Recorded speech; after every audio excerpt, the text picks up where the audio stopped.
Here we are at the Museum of Witness and Memory, here in the city of Shkoder.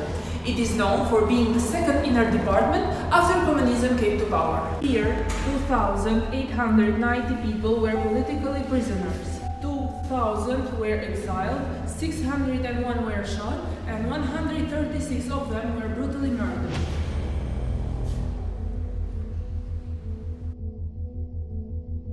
Map of the prisons in Shkoder.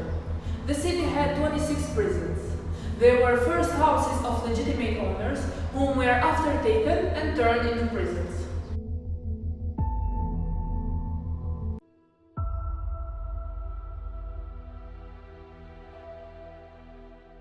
The place where it now takes part in the inner department, and it was used as the prison's front desk.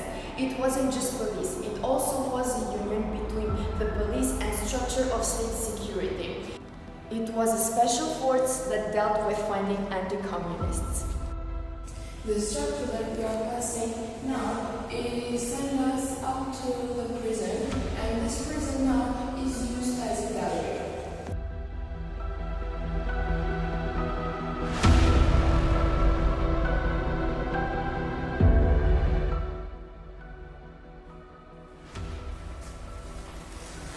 This is an uncharted area. Here were the interrogation rooms for every corresponding window, but they have been damaged during the riots of 97-98. This part is untouched. The cells are symmetrical with one another. This is the communication window between the prisoners.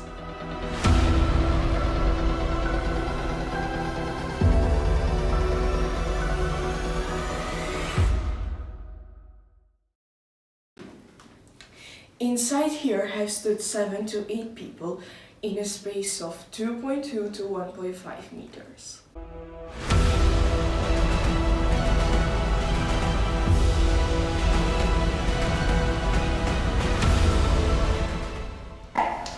So these are called dungeons. They were named like this because no light and no air was entering here, and also they were built like this because they were very small and no light wouldn't penetrate here. This is the cell of Ajla Fiku, and these are the original handcuffs that were used on him during the time he was investigated.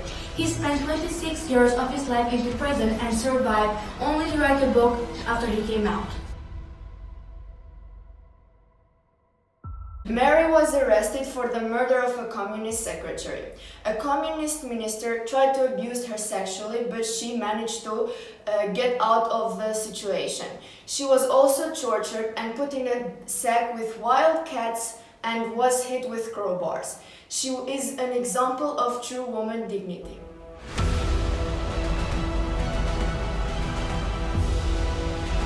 These are the most famous slogans of the time, and they were very important for the Albanian's life.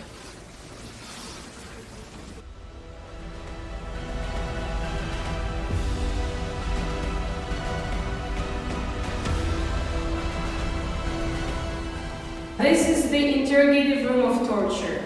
These are the equipments that they use when they tortured the prisoners that spent their time here. This is an electric generator that was used for electric shock during that time, and it was very commonly used, while this right here is the pole where they were hung and beaten to death. Besides enlightening us for what our population went through during the communism era, this museum holds a very special value for our country.